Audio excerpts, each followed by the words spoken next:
You know, we're so often told to just push harder, to hustle more. But this story, this one's different. It's a really gentle, psychologically grounded look at what healing actually looks like, especially for those moments when you feel, completely and utterly stuck. So let's picture this boy. He's the kind of person who seems to have it all figured out. Super disciplined, incredibly focused. He's the master of his own time, right? People looked at him and just admired that quiet drive. He knew exactly where he was going. And then, well, life happened. You know how it is. It wasn't one big, dramatic thing. It was more like a series of quiet, heavy blows. A loss here, a shock there, a major disappointment. And these weren't things you could just, file away and move on from. They really broke his rhythm.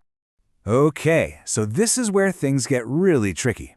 Because from the outside, nothing looked different. He still had all his skills, his support system, his intelligence, but deep down inside, something crucial had just frozen. And you start to see the cracks forming. Little things at first. He started missing tasks that used to be a breeze. Those schedules he used to live by, suddenly they felt like this crushing weight. And his goals, the things that lit him up, man, they just seemed a million miles away. Which all leads to this incredibly frustrating question, right? Why can't I do the things I actually want to do? The ambition was still there, 100%, but the action, it just wasn't happening. It was like he was fighting this invisible wall inside himself, and he had no clue what it was. Well, it turns out psychology has a pretty quiet but really profound answer for this exact feeling.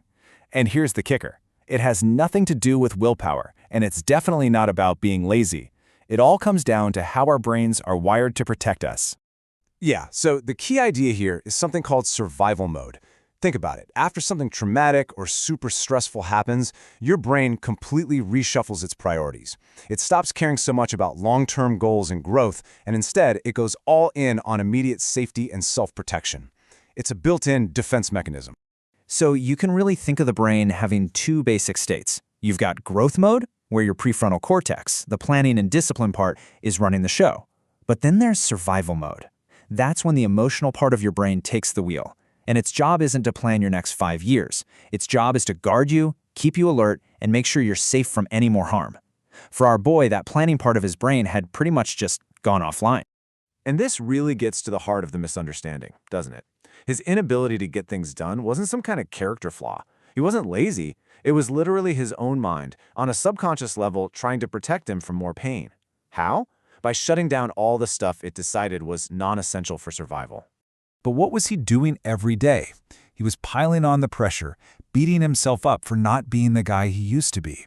Here's the thing, though. You don't heal a wound by poking it. It needs to be kept safe. All that self-criticism was just making things worse, creating a more and more hostile environment inside his own head. And that brings us to the turning point in the story. And it didn't come from some new productivity hack or from trying even harder. Nope. It came from a single, simple piece of wisdom that completely flipped the script on his whole struggle. An old teacher said something to him. Just this. You are not behind. You are healing. And wow, that one sentence changed everything. It totally reframed his story from one of failure to one of recovery. Suddenly, he wasn't failing at being productive. He was actually succeeding at the incredibly hard work of healing. And he started to get this new truth, that the beginning of healing, it often looks like the exact opposite of what we call productive. It looks like a lot of rest. It looks like confusion. It looks like moving slowly. And man, more than anything else, it takes a ton of patience. So how do you actually put that into practice? What did he do? Well, he stopped demanding perfection from himself. Instead, he started this new process, a really gentle one. He started making these tiny, manageable agreements with his own mind. The process itself was ridiculously simple. First, just choose one small task. That's it. Second, just work on it for 5 minutes. And third, and this is the most important part, release all the guilt about not doing more. See, these tiny little wins send a huge signal to your nervous system. They're basically saying, hey, it's okay, you're safe, you're in control. And that, right there, is the key that unlocks everything else. When you create that feeling of safety with these small, consistent wins, the fear starts to back off. And once that fear is out of the picture, that prefrontal cortex, your focus and discipline center, it can slowly, gently come back online. Now, of course, it wasn't perfect. There were still bad days, days where even 5 minutes felt like climbing a mountain. But the big difference was his inner voice. Instead of beating himself up, he'd just tell himself, I'm rebuilding, not failing. And that one shift transformed a setback from being this final judgment into just part of the process. And so, with this much gentler approach, things started to change. It wasn't some huge overnight transformation. Not at all. It was quiet. It was steady. It was this consistent return to himself, built one tiny agreement at a time. And through all this, he learned something really profound. That true strength, it's not about never falling.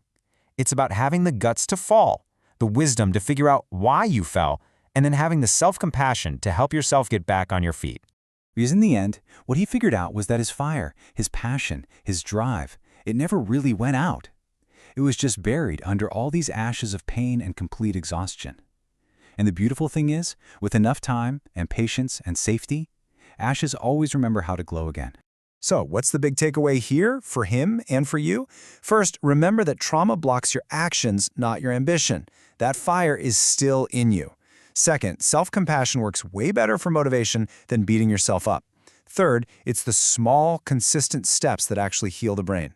And maybe most important of all, you are not broken, you are recovering. So we'll leave you with this final thought. Whatever it is you're going through, whatever you're trying to rebuild, just be patient with yourself. Healing is not a race. Even the mind, especially the mind, just needs some time to breathe.